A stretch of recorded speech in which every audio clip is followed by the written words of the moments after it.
Today we are going to talk about hip and knee arthroplasty. Osteotomy realigns bone when the joint can still be preserved. Arthroplasty replaces damaged joint surfaces with prosthetic components. Both aim to reduce pain and restore mobility. Fixation may be cemented, cementless, or hybrid. Cemented fixation uses PMMA for immediate bonding, while cementless fixation relies on bone ingrowth over time. Fixation type determines post-op weight-bearing restrictions. Arthroplasty patients face 4 major perioperative risks: blood loss, infection, VTE, and uncontrolled pain. Blood loss is reduced with anemia correction, tranexamic acid, tourniquets, and cell salvage. Infection prevention includes delaying surgery for active infection, MRSA screening, skin prep, and antibiotics within 60 minutes before incision. VTE prevention includes anticoagulation, compression devices, and early mobilization. Pre-op pain education is essential because unrealistic expectations can limit post-op participation and mobility. DVT can progress to life-threatening pulmonary embolism after arthroplasty. Early signs of DVT include calf pain, swelling, warmth, and discoloration. If the clot embolizes, PE may cause sudden dyspnea, chest pain, tachycardia, or confusion. Prevention depends on early mobilization. Anticoagulants such as LMWH or aspirin, compression devices, and patient education. Refusing to ambulate after surgery increases PE risk. Total hip arthroplasty replaces the femoral head and acetabular socket to treat conditions such as OA-RA, fractures, failed surgeries, and congenital disorders. Early ambulation within 24 hours is essential. Patients begin walking with assistive devices and progress to chair transfers and longer distances as tolerated. Early mobility reduces the risk of DVT, pneumonia, delirium, and functional decline. After total hip arthroplasty, hip precautions prevent dislocation. Do not flex the hip beyond 90 degrees, cross the legs, or twist the hip inward or outward. Keep the legs abducted and the knees apart. Raised toilet seats, high chairs, reachers, and adaptive dressing devices help patients follow these precautions safely and independently. Hip dislocation after THA presents with severe pain or popping, leg shortening, abnormal limb rotation, and sudden inability to move the leg. Suspected dislocation requires immediate surgeon notification. Do not reposition the leg or apply traction.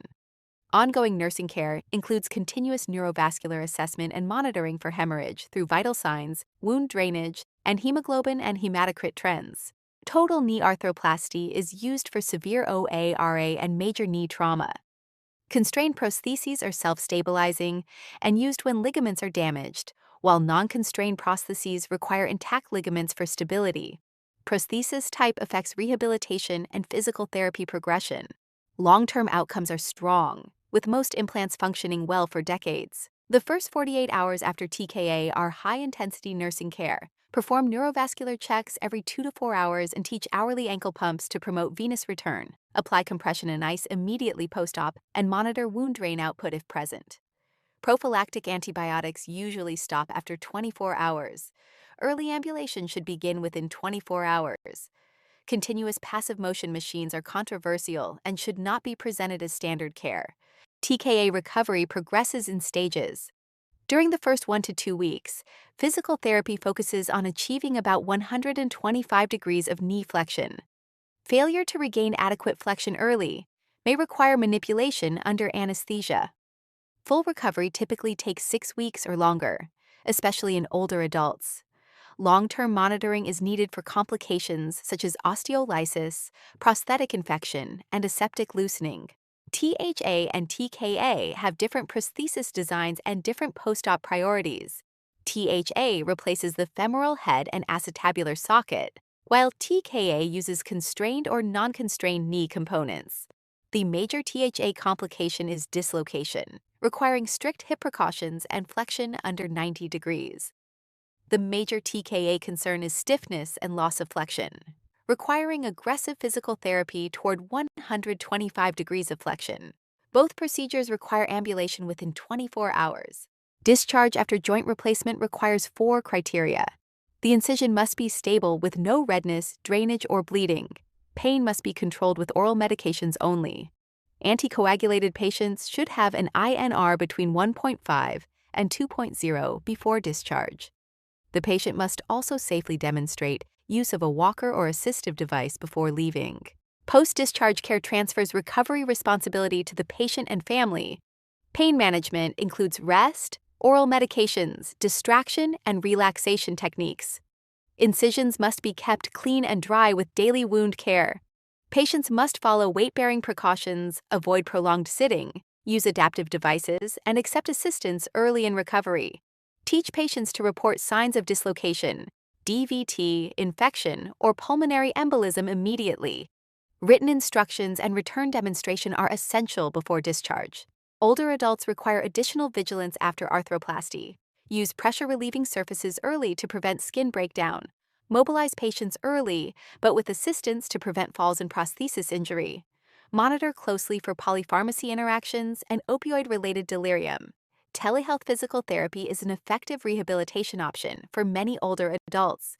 Arthroplasty outcomes are excellent, but nursing care is essential for safe recovery and long-term joint function. Arthroplasty restores mobility and quality of life through total hip and total knee replacement, but safe recovery depends on vigilant nursing care. THA priorities focus on preventing dislocation through hip precautions and recognizing red flags like severe pain, popping, shortening, or abnormal leg rotation. TKA priorities focus on neurovascular monitoring, aggressive range of motion recovery, and achieving functional flexion through early rehabilitation.